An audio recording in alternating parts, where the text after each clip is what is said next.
Alors nous allons écouter ce matin des extraits du chapitre 21 de l'Apocalypse et puis du chapitre 22, le tout début, ces visions de la Jérusalem céleste. Ce sont François, je crois, et Ariel qui nous conduisent dans ces lectures.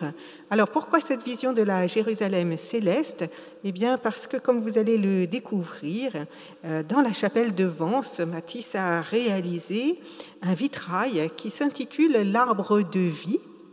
Et les premiers vitrails, l'esquisse qu'il avait réalisé s'intitulait, lui, la Jérusalem céleste. Et il avait également réalisé une autre esquisse qui, elle, s'intitulait le fleuve de vie. Donc 3 éléments, la Jérusalem céleste, l'arbre de vie, le fleuve de vie, qui renvoient sans aucun doute à cette vision du chapitre 21 de l'Apocalypse, cette Jérusalem. Alors si vous deviez, vous, imaginer de concevoir une cité céleste, eh bien, je ne sais pas comment vous l'imaginez. Voilà, vous pouvez peut-être faire ce petit exercice en vous-même. Une cité céleste, à quoi ça ressemblerait ? Eh bien, en tout cas, voici ce que nous dit l'auteur de l'Apocalypse, comment lui, il imagine cette cité céleste.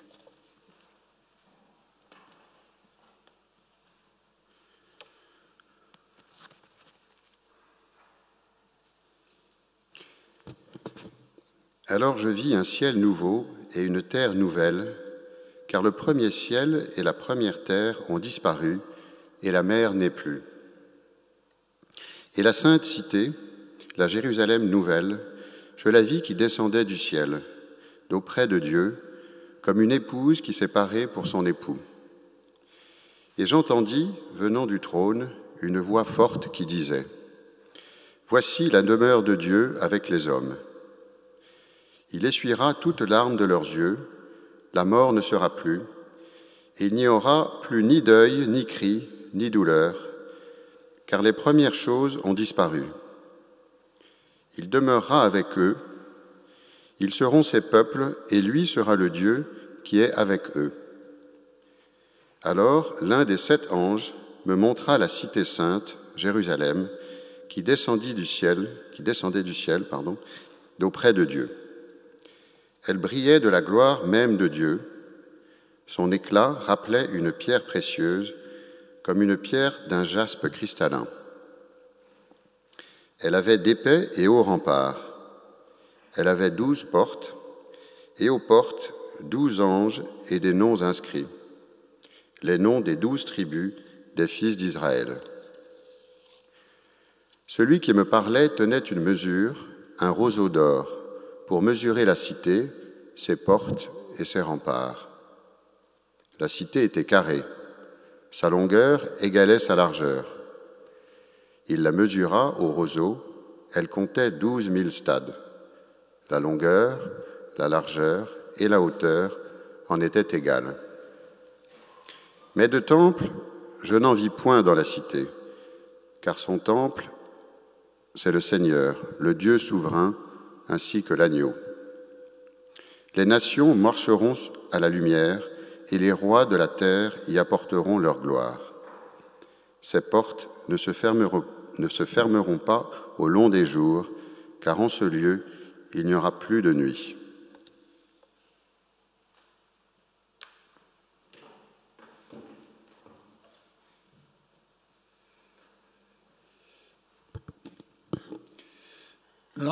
L'ange me montra aussi le fleuve d'eau de la vie, brillant comme du cristal, qui jaillissait du trône de Dieu et de l'agneau, et coulait au milieu de la place de la ville. De chaque côté du fleuve se trouve l'arbre de la vie, qui donne des fruits 12 fois par année, 1 fois chaque mois. Ses feuilles servent à la guérison des peuples. Il ne s'y trouvera plus rien qui soit frappé de la malédiction de Dieu.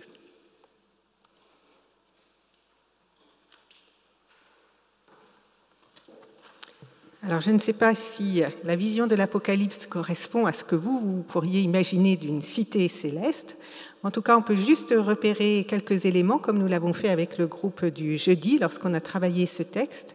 Il y a une notion de communion spirituelle, puisque plus besoin de temple, Dieu est au milieu de son peuple. Il y a une notion très forte de lumière, puisque la cité brille de la gloire même de Dieu et son éclat rappelle celui d'une pierre précieuse. Il y a même une description de 12 pierres précieuses, on ne l'a pas lu là parce que c'était un peu long, mais vous pourrez relire le texte chez vous. Il y a une notion de solidité, d'épais et hauts remparts, et aussi d'équilibre, la longueur qui égale la largeur, une cité qui est mesurée avec un roseau d'or. Et puis, dans cette cité, eh bien, coule ce fleuve de la vie, qui est associé souvent à l'Esprit Saint. Et puis, surtout, se trouve cet arbre de vie, souvent associé pour les chrétiens à la croix, qui donne des fruits 12 fois par année, une fois chaque mois, avec des feuilles, et ça c'est important, nous le verrons tout à l'heure, qui servent à la guérison des peuples, une guérison spirituelle. Donc, nous y reviendrons tout à l'heure. Nous verrons donc comment Matisse, lui, illustre cette vision de la cité céleste. Pour le moment, je vous invite à chanter. Nous chantons au cantique 21-03, les 3 strophes de ce cantique « Adorons tous le Seigneur ».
Je vous invite à vous asseoir.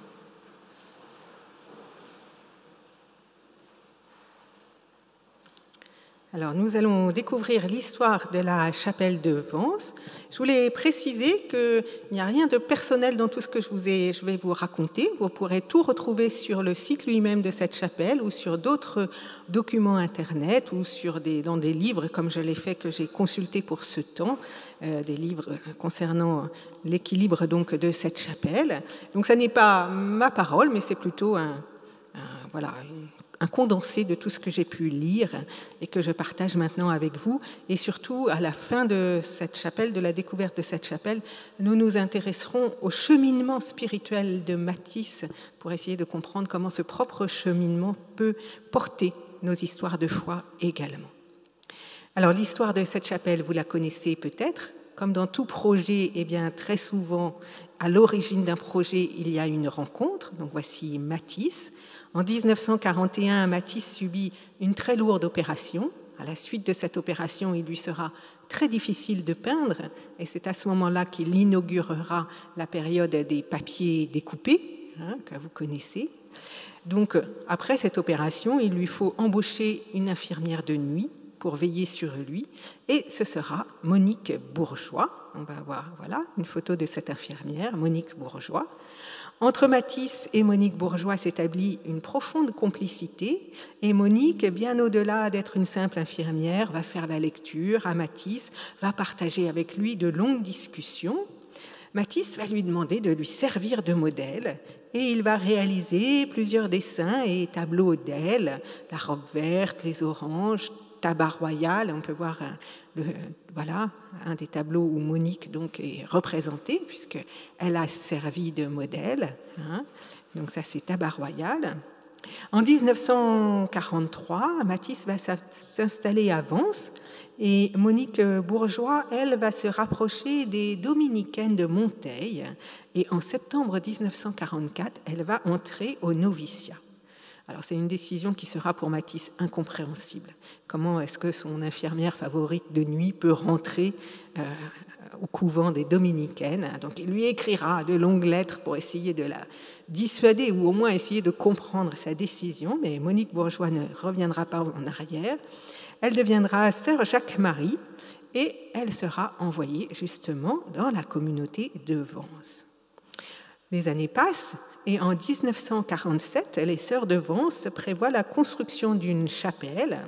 Et Monique, humblement, va voir Matisse, enfin sœur Jacques-Marie, donc va voir Matisse, puisqu'elle a imaginé pour cette chapelle elle-même un vitrail qu'elle a dessiné, et Matisse va l'encourager en ce sens.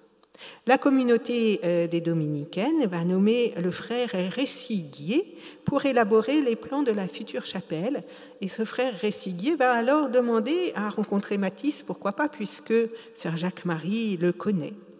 Et à l'issue de leur rencontre, à nouveau deuxième rencontre, quelque chose entre eux se produit et Matisse décide qu'il sera l'artisan des vitraux de cette chapelle. Alors, en faisant appel à Matisse, sœur Jacques-Marie et puis aussi le frère Réciguier s'inscrivent en réalité dans la droite ligne du père Marie-Alain Couturier, dont vous avez peut-être entendu parler, qui était également dominicain et qui fut à l'origine du renouveau de l'art sacré en France. On peut voir la diapositive du frère Marie-Alain Couturier. Le père Couturier estimait qu'il fallait que l'Église s'ouvre au monde artistique et fasse appel aux plus grands artistes de son temps, même s'ils étaient athées. En 1950, il écrit ainsi dans un article qui s'appelait « Aux grands hommes, les grandes choses », il dit « 120 églises ont pu être bâties autour de Paris, sans qu'un seul des grands architectes français, respectés du monde entier, ait été seulement consulté.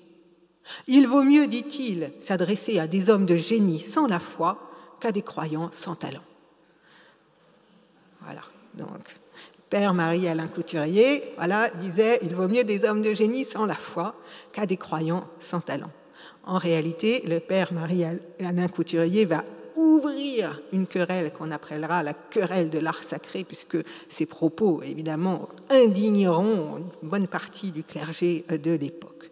Mais pour le père Couturier, tout art véritable est sacré.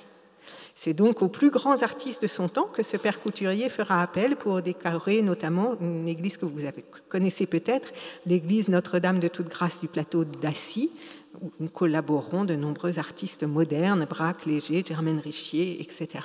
Ils seront nombreux à y collaborer.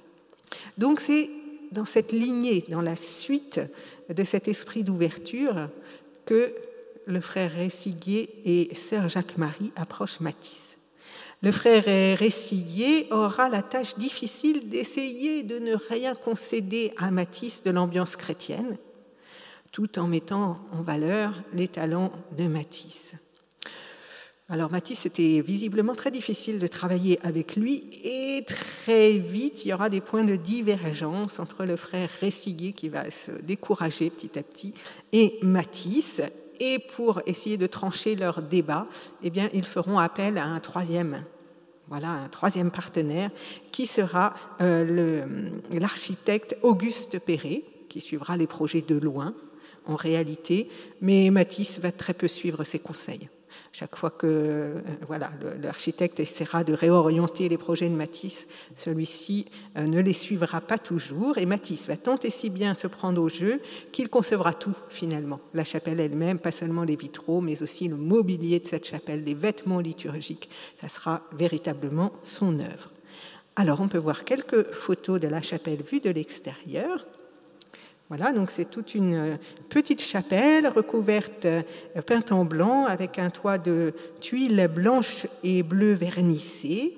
Et elle est surplombée, on va le voir avec la photo suivante, par une croix de 13 mètres de haut, alors qui avait donné lieu à de nombreux débats justement avec Auguste Perret qui avait dit que jamais cette croix si haute qui s'élève vers le ciel ne tiendrait. Et effectivement, lorsqu'elle a été posée, elle a vacillé, il a fallu la consolider parce qu'elle est si haute et elle s'élève vers le ciel. Mais Matisse y tenait beaucoup parce qu'il estimait que ça contribuait à donner un élan vers le ciel à cette petite chapelle. Donc on y entre par une petite porte toute simple qui est surmontée d'un panneau qui représente la Vierge et l'enfant et le visage de Saint Dominique. Et puis il y a un vitrail de poisson qui nous rappelle donc le symbole des chrétiens. Donc on va passer la diapo suivante pour aller un petit peu plus vite. Et je vous invite à entrer dans cette chapelle par le biais de cette petite vidéo. Donc juste avant, si on peut... Juste avant cette diapo-là, si on peut, enfin on reviendra à cette diapositive, mais on va donc regarder une toute petite vidéo.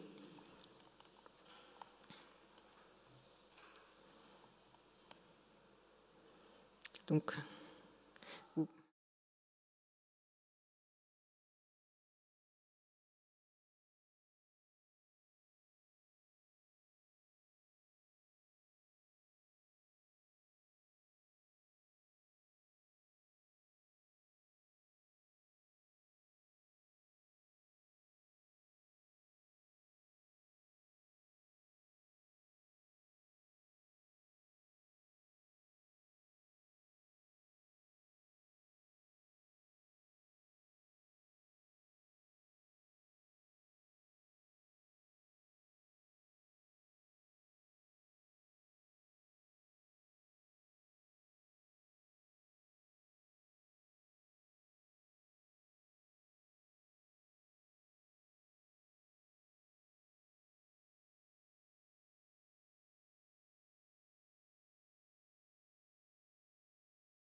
que simplement les petites photos que nous allons voir.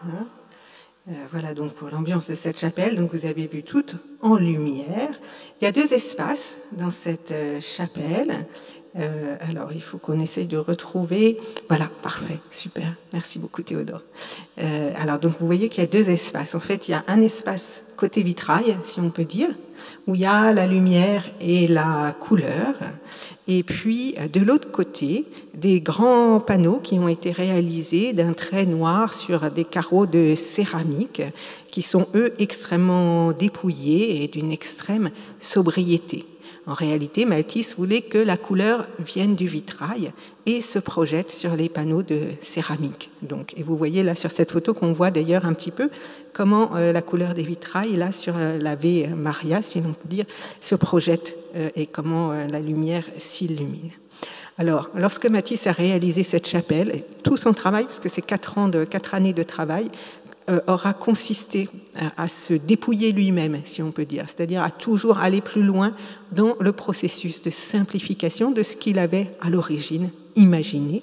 C'est comme ça qu'on aboutit à ces carreaux de céramique extrêmement dépouillés, tout en noir et blanc, qui, je dirais, sont presque très protestants. Enfin, je ne sais pas si je peux dire ça, mais... Voilà, on va y revenir. Bon.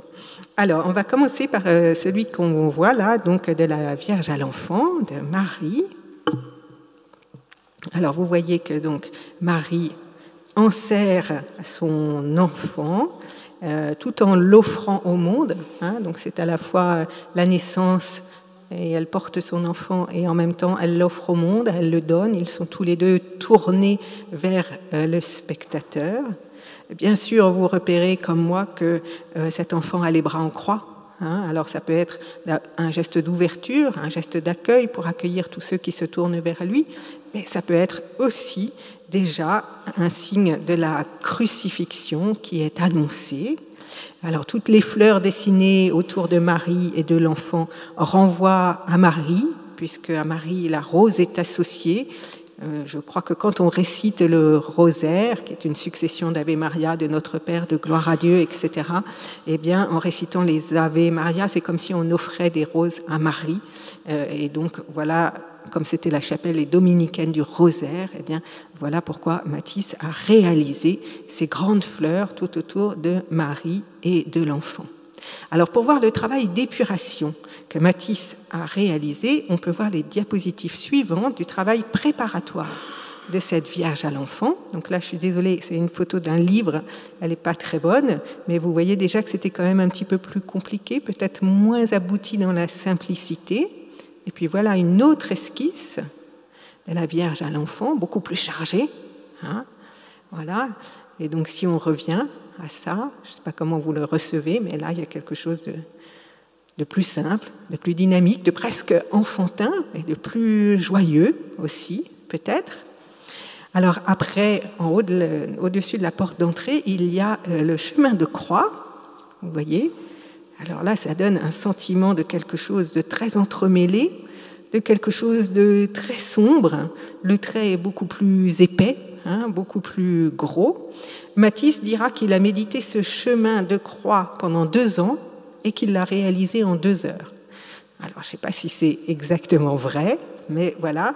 Il paraît qu'il demandait à un jeune homme de prendre la pose évoquée par l'étape du chemin de croix sur laquelle il réfléchissait, et il travaillait inlassablement le dessin. Donc, en réalité, ce n'est pas un dessin qu'il a fait comme ça, c'est l'aboutissement d'esquisses, de très nombreuses esquisses. Et si le trait est plus noir, si c'est plus entremêlé, c'est parce que Matisse, on y reviendra, estimait qu'il fallait que le chemin de croix dise la violence qui est au cœur de ce chemin.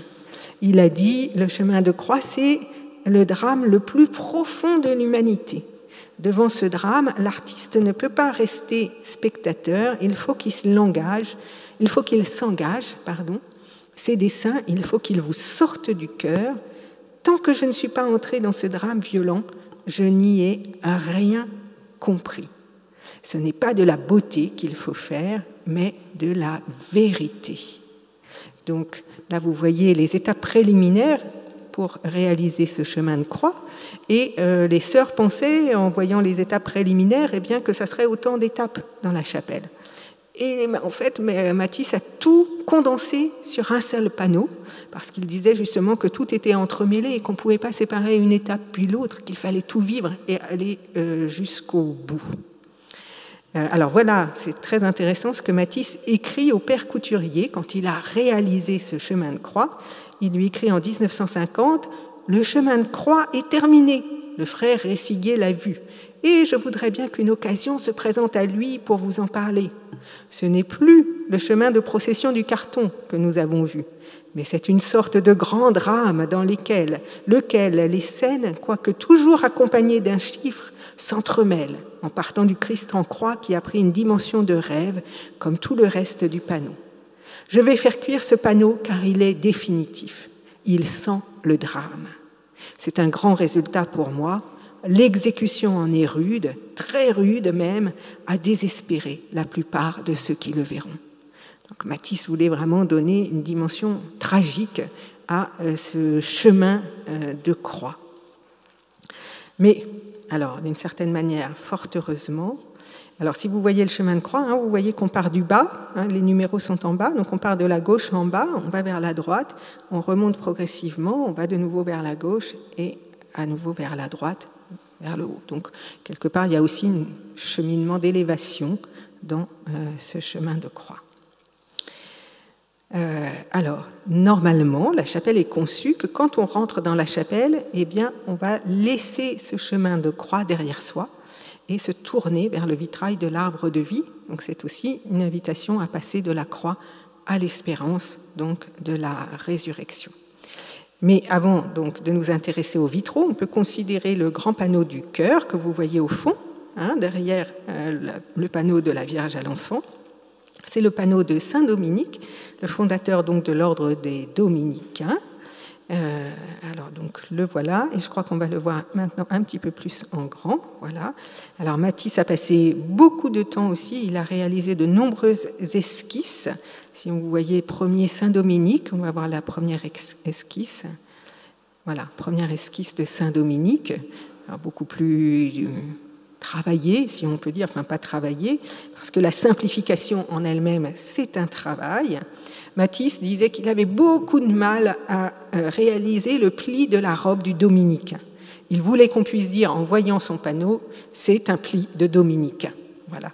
Parfois, on a des fixations, et Matisse était pour Matisse, c'était très important, ce pli de dominicain. Alors, donc si on revient à voilà, Matisse en train de réaliser Saint-Dominique, chez lui, de s'exercer, et donc si on revient à ce panneau abouti, alors vous pourrez noter que Saint-Dominique tient dans sa main la parole, puisque les dominicains faisaient partie des frères prêcheurs, et qu'est-ce que vous voyez sur sa main?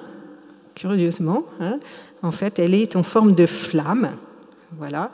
Et quand Matisse l'a pensée, il a dit « il faudra la faire sans penser que c'est une main, il faudra la faire dans un grand mouvement de tendresse ». Donc on a cet élan de la main qui veut évoquer la tendresse.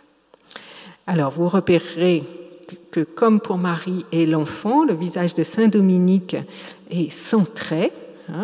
Au démarrage, Matisse cherchait à faire un visage, c'était comme pour la robe, un visage typiquement dominicain pour Saint Dominique. Mais c'est quoi un visage typiquement dominicain? Est-ce que ça existe? Voilà, c'est comme un visage de pasteur, je ne sais pas si ça existe. Voilà. Donc finalement, eh bien, il va y parvenir en réalisant un portrait sans visage.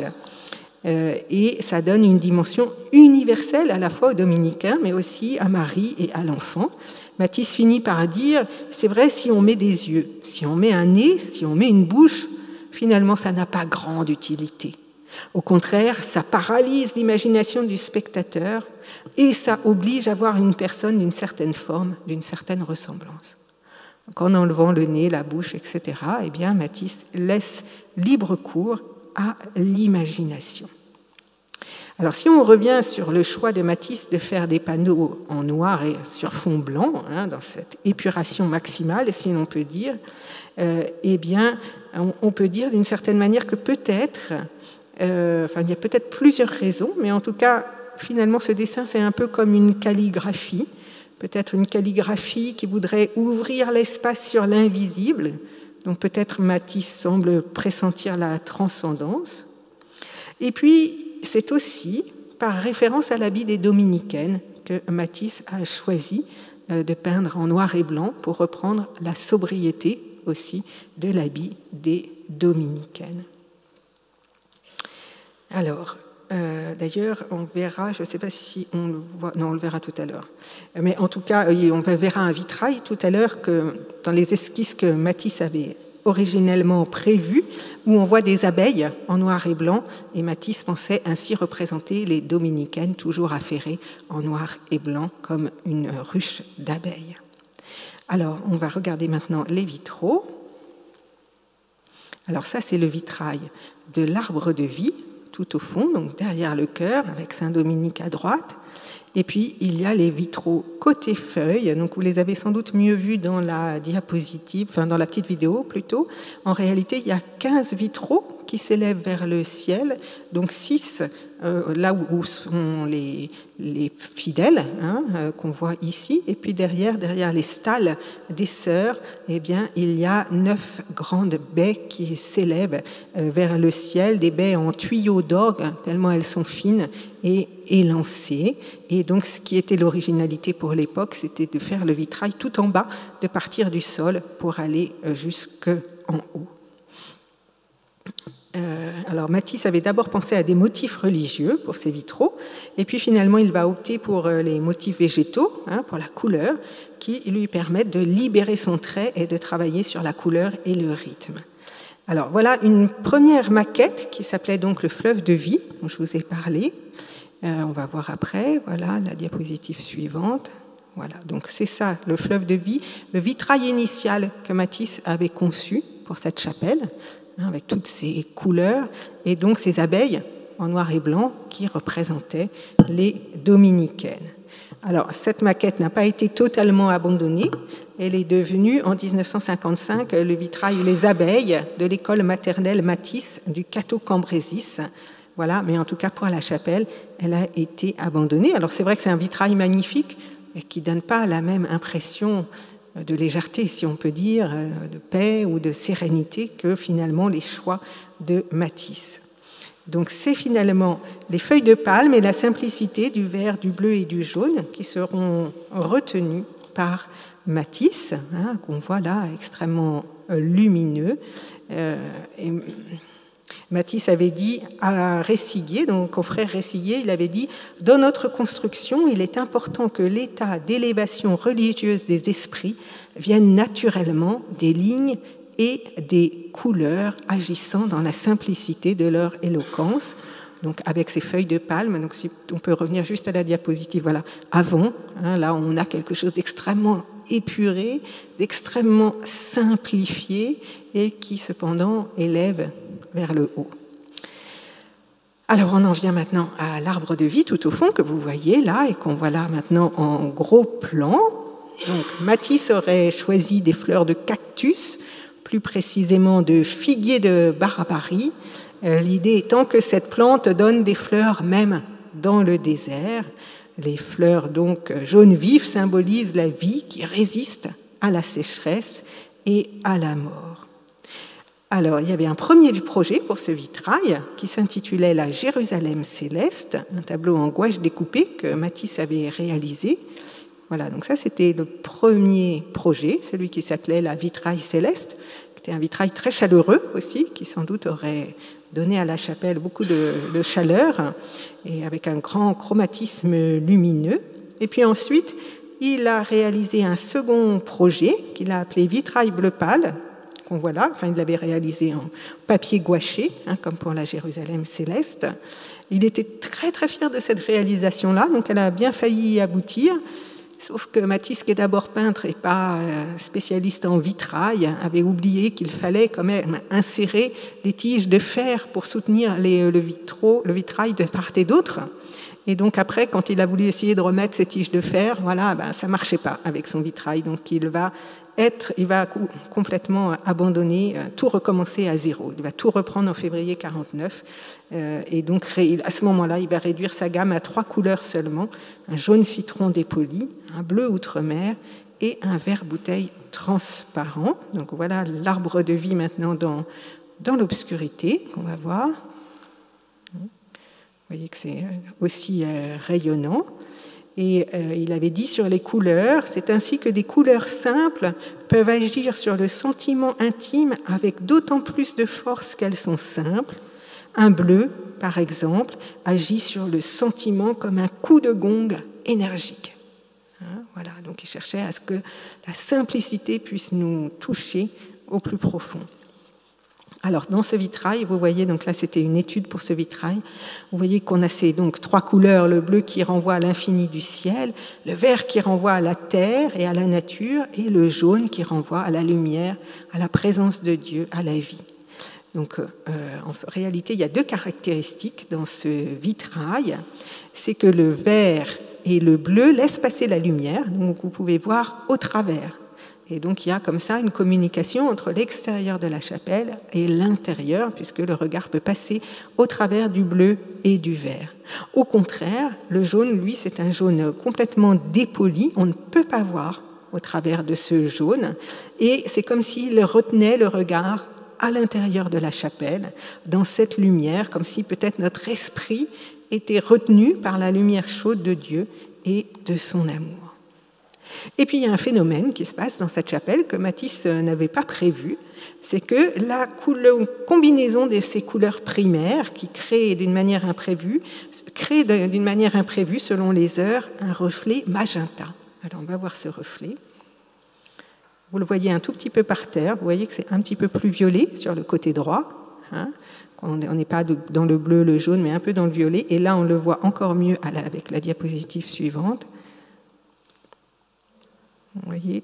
Donc là, les feuilles prennent presque un reflet rose et se reflètent par terre et donnent une couleur magenta. Voilà. Alors Matisse dira « J'ai tenté de réaliser ces forces, les bleus, les verts et les jaunes des vitraux composent à l'intérieur une lumière qui n'est à proprement parler aucune des couleurs employées, mais le vivant produit par leur harmonie de leur rapport réciproque. » Donc en réalité, Matisse a créé une circulation de la couleur qui s'unit. Voilà, ça peut peut-être nous faire penser à cette circulation entre le Père, le Fils et l'Esprit, quelque chose qui surgit de cette circulation. Alors on en vient à cet autel que vous voyez ici, là, de dos, mais qui est aussi extrêmement sobre, qui a été réalisé en pierre de rogne, d'une couleur chaude, qui évoquait pour Matisse la couleur du pain, qui donc ce pain que l'on partage au moment de l'Eucharistie. Et puis Matisse réalisera aussi des chasubles, donc ça c'est dans la deuxième étape du projet, pour les officiants, 6 chasubles très décorées, très festives pour les différents temps liturgiques. Alors vraiment, Matisse a réalisé un travail d'épuration, puisque au démarrage, par rapport à ce qu'il avait dessiné, il a enlevé les statues, il a enlevé l'autel de la Vierge, la table de communion, le buffet d'orgue, les décors au sol, il y avait des décors prévus au sol. Seuls les bancs et l'autel sont conservés pour laisser l'espace libre au jeu de lumière des vitraux. Alors ça a l'air de rien, puisqu'on a l'impression finalement de quelque chose de très simple, comme si c'était presque un enfant qui avait dessiné. Et on voit qu'il a fallu qu'il s'épure lui-même, et qu'il a en réalité beaucoup travaillé. Et il a écrit ceci, il dit « J'ai toujours essayé de dissimuler mes efforts. J'ai toujours souhaité que mes œuvres aient la légèreté et la gaieté du printemps qui ne laissent jamais soupçonner le travail qu'il a coûté. » Et je trouve que dans cette chapelle, on a ce sentiment-là, cette légèreté, la gaieté du printemps, quoi, mais c'est pas si difficile si c'est juste un trait en noir et blanc sur, voilà. En réalité, ce sont des heures et des heures de travail. Alors la chapelle a été très mal reçue au démarrage, beaucoup trop moderne, beaucoup trop avant-gardiste, et surtout, la communauté était très fâchée. Elle ne se reconnaissait pas dans ce travail. Sœur Jacques-Marie, qui faisait le lien entre la communauté et Matisse, a vécu des moments très difficiles. Voilà. Quand elle allait voir Matisse et qu'elle voyait l'aboutissement des œuvres, elle ne savait pas comment elle allait revenir dans sa communauté pour leur expliquer où en était le projet. Donc je crois que pour elle, ça a été assez difficile. Voilà, elle a demandé à Matisse pourquoi c'est à la violence du chemin de croix, et Matisse lui a répondu mais parce que c'est un drame, tout s'y enchevêtre et se déroule à grande vitesse et ça doit être ainsi. Mais finalement, l'œuvre va être très vite reconnue et va attirer dans le temps de nombreux visiteurs. Je crois qu'il y a en temps normal, on va dire hors Covid, plus de 70 000 visiteurs par an. Alors, si nous nous intéressons maintenant un petit peu au cheminement spirituel de Matisse, est-ce que Matisse était croyant finalement? Est-ce qu'il avait une foi chrétienne très profonde? Comment il se situait?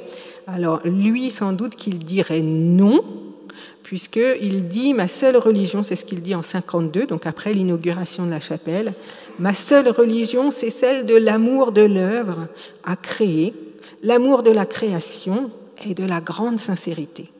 J'ai fait cette chapelle avec le seul sentiment de m'exprimer à fond. » Et puis il dit encore « Je n'ai pas éprouvé le besoin d'opérer une conversion pour exécuter la chapelle de Vence.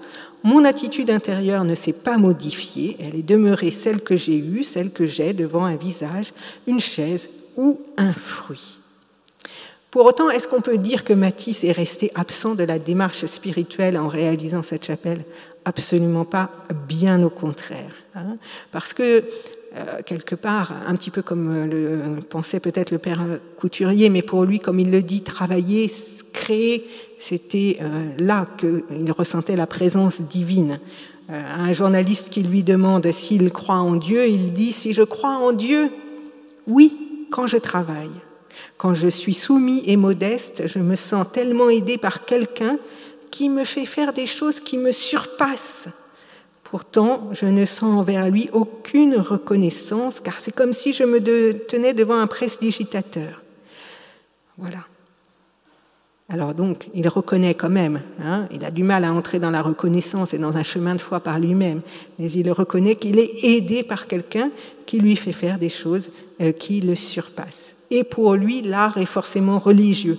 Il dit « Tout art digne de ce nom est religieux, soit une création faite de lignes et de couleurs, si elle n'est pas religieuse, elle n'existe pas.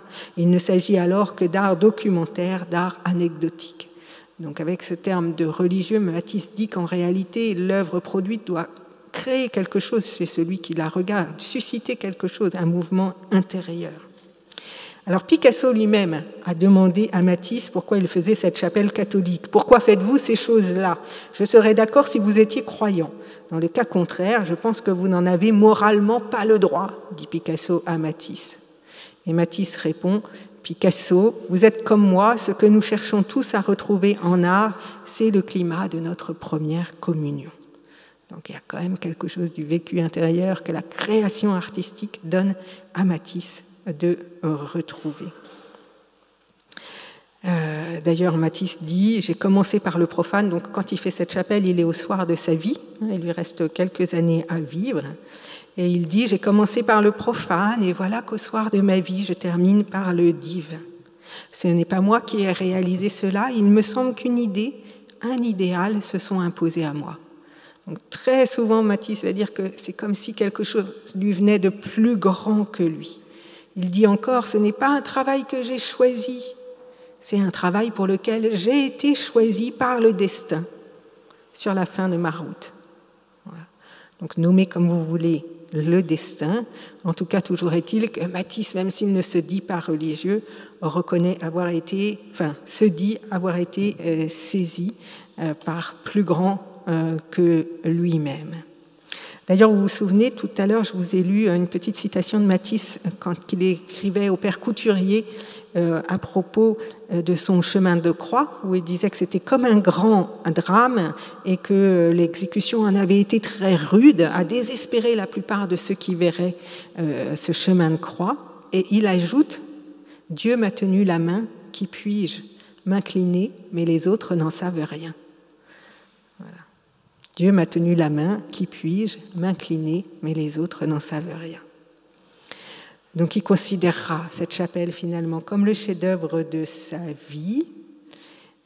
Alors est-ce que c'est trop extrapolé, comme je l'ai fait tout à l'heure avec ce choix de la lecture de l'Apocalypse, de dire que Matisse cherchait à donner un petit goût de royaume, un petit goût de Jérusalem céleste à sa chapelle, à chacun de le dire, car Matisse, lui, n'a rien dit de tel, mais très souvent les visiteurs qui entrent dans ce lieu témoignent du calme et de la sérénité qui les envahissent. Déjà en 152, le père Couturier écrit à Matisse « Je reçois chaque semaine des lettres de gens qui reviennent bouleversés, non pas seulement par la beauté de la chapelle, je suis sûr qu'il y a des gens qui entreront en paradis par la porte que vous leur aurez ouverte. » Et c'est exactement ce que voulait Matisse, qui avait dit « Je veux que les visiteurs de la chapelle éprouvent un allègement d'esprit, que même sans être croyants, ils se trouvent dans un milieu où l'esprit s'élève, où la pensée s'éclaire, où le sentiment lui-même est allégé. Ce sera, disait-il encore, une chapelle où tout le monde pourra espérer. Quelle que soit sa charge de faute, on pourra la laisser à la porte. » Je vais terminer avec cette citation parce que je la trouvais magnifique. Ce sera une chapelle où tout le monde pourra espérer, donc voilà, pouvoir concevoir un lieu d'espérance, voilà qui nous renvoie peut-être à cette Jérusalem céleste.